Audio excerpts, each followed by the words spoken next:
Oke, Assalamualaikum warahmatullahi wabarakatuh. Now we come to the next presenter, Bonaventura Yohan Olivia. The title for the proposal is Improving Listening Skills Through Songs for Effective Learning at SMA Don Bosco, Sanggau. Okay, before I come to comment on your proposal, I would like to comment on your slides. This okay, this one, come on. Yeah, but actually chapter 1 is introduction, chapter 2, what's literature review, chapter 3 methodology, you can see like that. Next, research background is not like this. Yeah, as I told you many times that you can have just keywords, key ideas. Di sini ini tidak boleh kalimat atau paragraf seperti ini, tapi lebih kepada ide-ide utamanya. Kalau ini, oke, ya, research question. What are the benefits? How can selected dan selanjutnya. Oke, research purpose itu tidak perlu dimasukkan karena sebenarnya hanya pengulangan dari pertanyaan. Nah, yang perlu mungkin adalah terminologi. Research signifikan boleh, research scope itu tidak perlu, langsung aja ke ini ya, hypothesis, terminologi.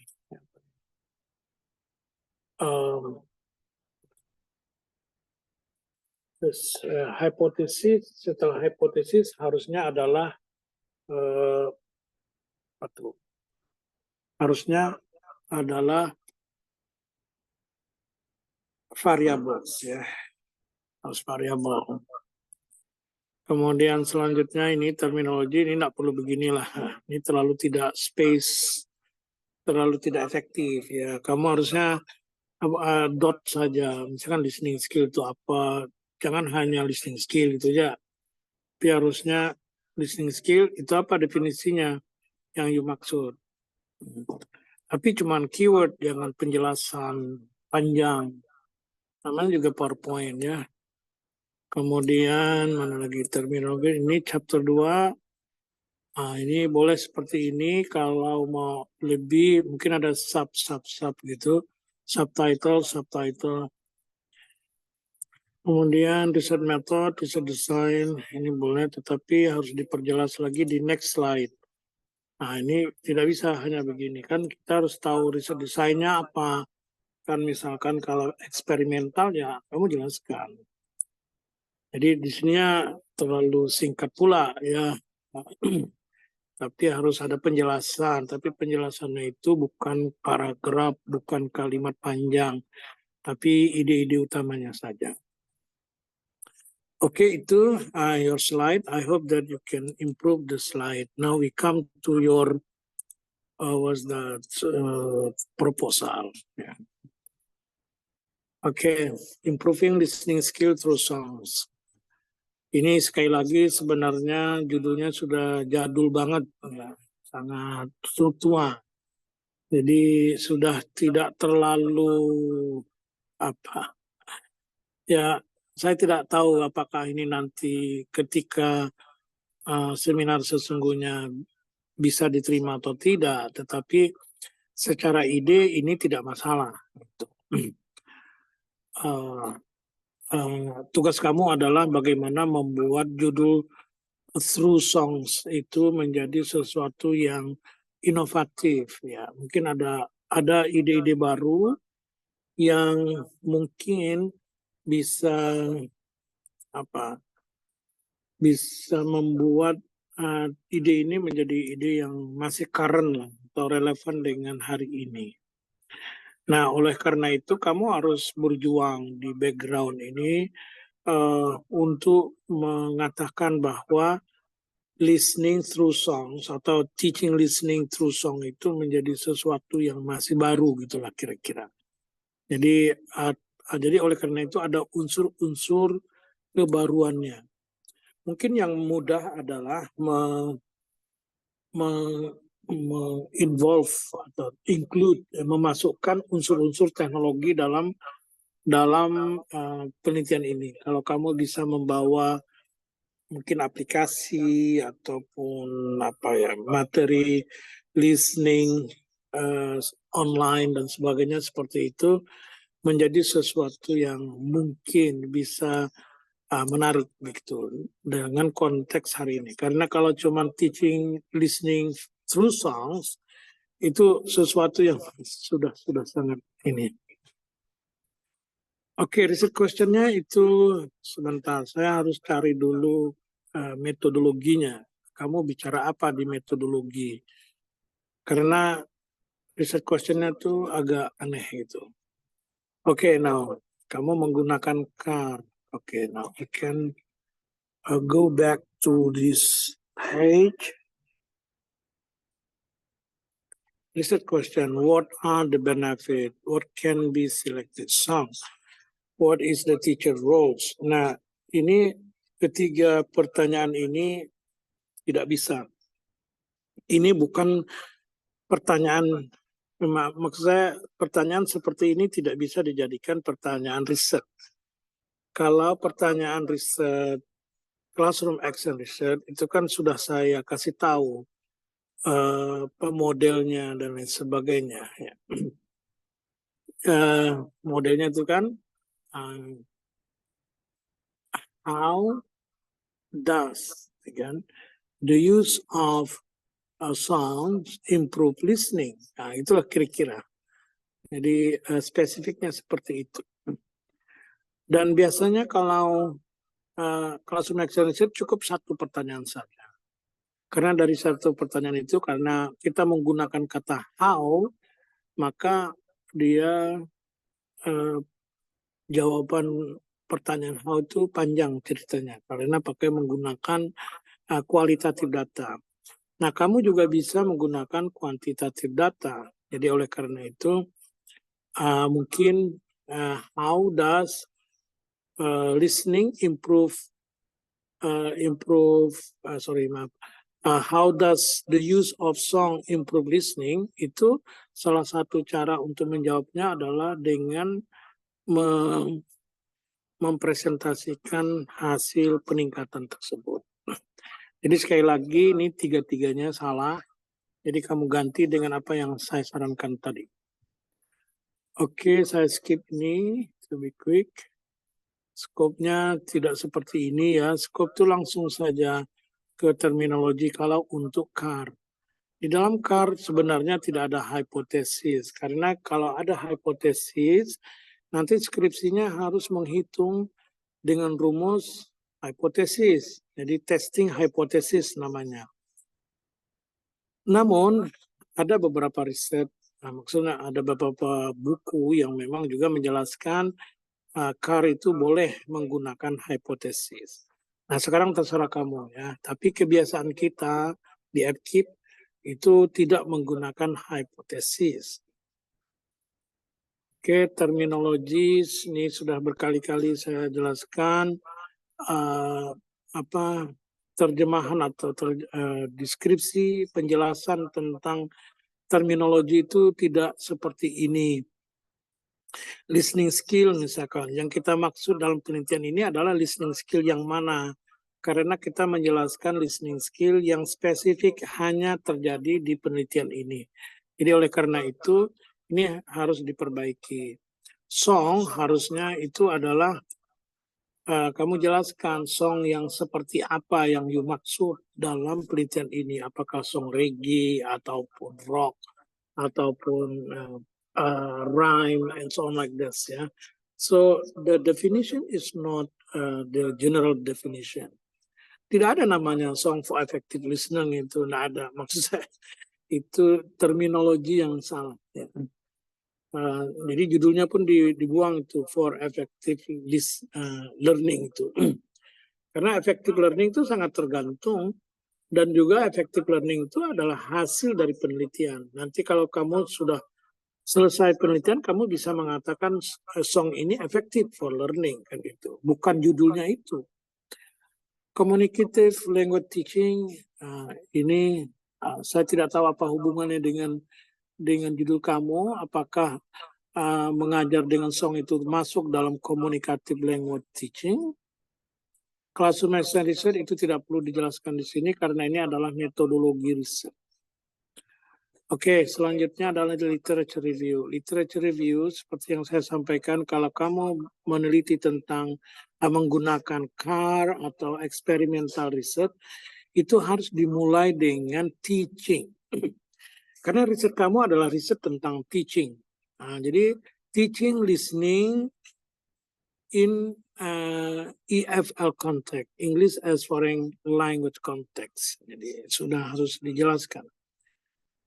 Di mahasiswa sebelumnya saya menjelaskan bahwa misalkan bagaimana listening itu menjadi sesuatu yang sebenarnya sulit untuk dikembangkan dalam konteks English as foreign language.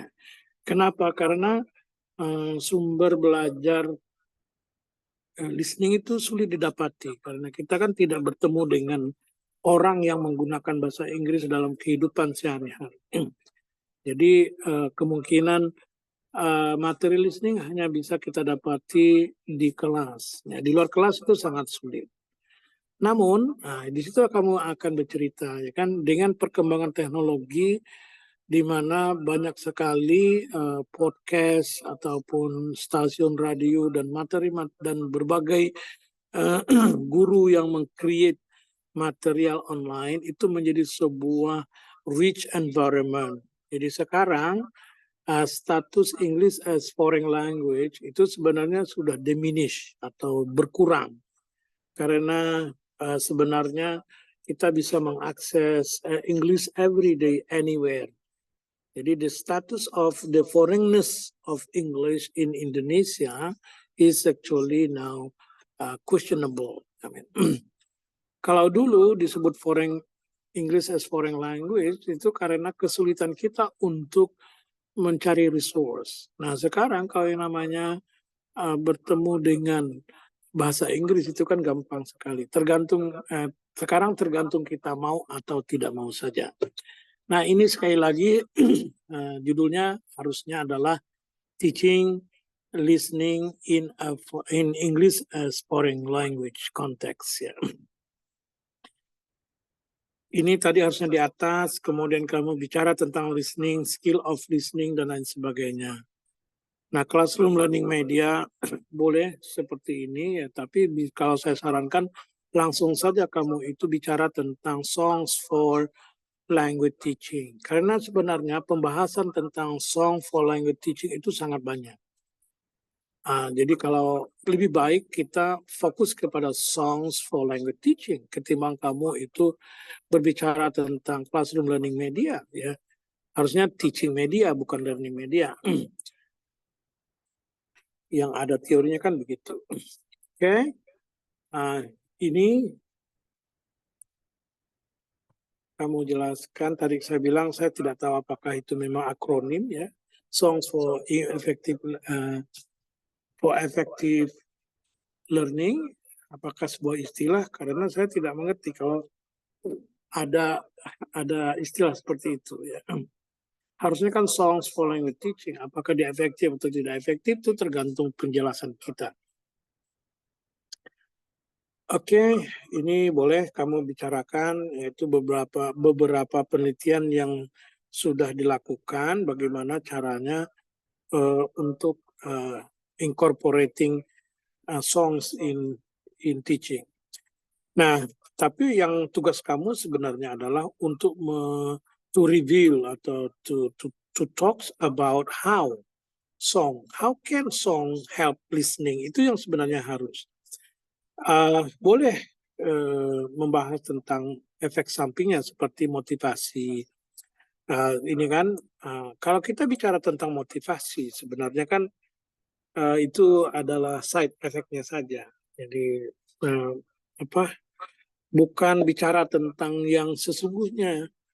Kita kan bicara tentang song dengan belajar bahasa Inggris. Dari sisi apa song itu bisa membantu belajar bahasa Inggris. Nah, kan gitu. Mungkin dari segi repetition-nya. Kan kalau namanya song biasanya repeating again and again. Nah, because you like to sing a song, so then you like to, so then you use English again and again. Kan itu mungkin ya, bukan sisi motivasinya itu kan sisi metacognition-nya. Sisi yang tidak secara langsung membantu. Nah, sedangkan judul kamu adalah untuk itu. Kemudian kamu bicara tentang song, di sini ada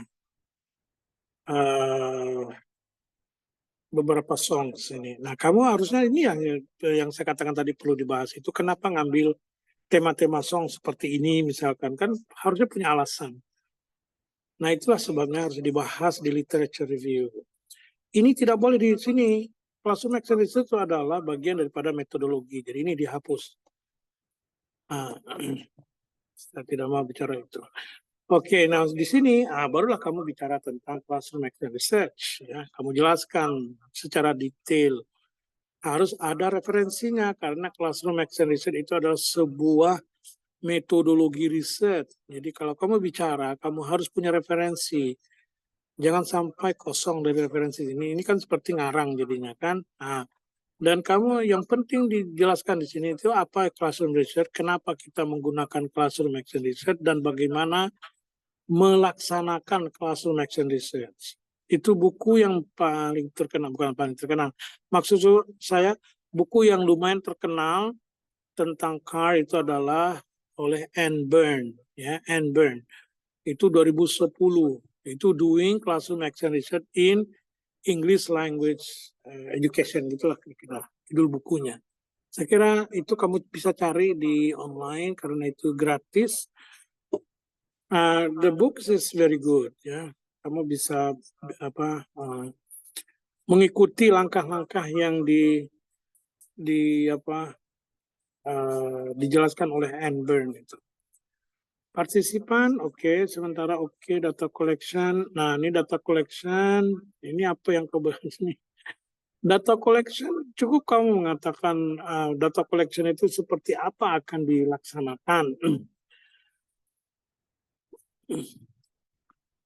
Oke, saya tidak tahu nih apakah perlu mengatakan pre-intervention dan sebagainya. Biasanya kita data collection itu membahas tentang how we are going to collect, menggunakan teknik apa dan sebagainya. Nah, tools, nah ini yang salah kaprah sekali lagi. Ini harus dirubah ya. Karena yang kita bahas itu toolsnya, bukan tahapan. Kalau ini kan tahapan namanya.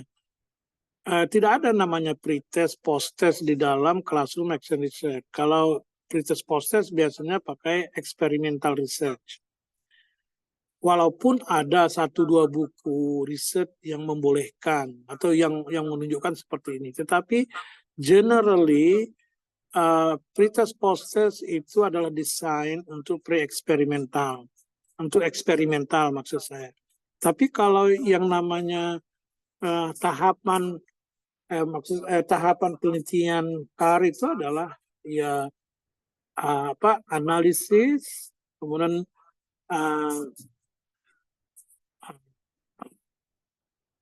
bukan analisis, maaf. Planning, acting, observing, dan reflecting. Ada 4 hal itu. Makanya harus dibahas itu. Kemudian tools, kamu harus bicara tentang tes. Karena kamu kan harus mengukur listening. Bagaimana cara mengukur listening? Kan harusnya di sini listening test. Nah, yang kedua mungkin field notes atau observation checklist. Jadi yang dibahas di sini apa saja, coba saya lihat kamu ada enggak kamu appendix-nya. Nah, ini appendix. Apa ini? I don't know that one. Saya tidak tahu apa maksudnya ini. Coverage. Or is it proposal cover page? Survei, questionnaire. Ini kalau memang survei, mana surveinya? Itu kan harusnya itu yang kamu bahas di metodologi. Data analisis, mana data analisisnya? Seperti apa? Song list, mana songnya? Ya, harusnya di sini. Ya, lesson plan. Harusnya ada di sini lesson plan-nya. Jadi ini masih sangat banyak yang harus kamu perbaiki. Oke, sekali lagi ini adalah tempat kamu menjelaskan tools atau instrumen yang akan kamu gunakan waktu kamu riset, bukan ini ya. Kemudian data analisis adalah penjelasan tentang data, bagaimana kamu menganalisis data. Kalau misalkan yang saya jelaskan tadi, ada 3 data yang kamu kumpulkan. Yang pertama adalah data yang berasal dari hasil tes listening. Berarti kan menganalisis hasil listening test. Yang kedua, data yang berasal dari observation checklist. Berarti kan ada cara menganalisis, bagaimana menganalisis observation. Yang ketiga adalah field note, jadi catatan lapangan. Bagaimana cara menganalisis catatan lapangan. Nah, secara sederhana, yang pertama tadi itu hasil tes itu dianalisis secara deskriptif. Kita mencari mean score, mungkin standard deviation, dan sebagainya seperti itu. Ada skor paling rendah, skor paling tinggi, misalkan seperti itu. Ya, persentase, itu namanya analisis data dari hasil tes. Kalau field note sama observation checklist itu biasanya dianalisis dengan menggunakan thematical analysis. Jadi analisis tematik. Nah, gitu. Anda bisa cari apa itu. Sekarang tidak terlalu sulit untuk belajar. Nah, silakan untuk diperbaiki. Sementara itu saja yang dapat saya sampaikan. Good luck for your vision.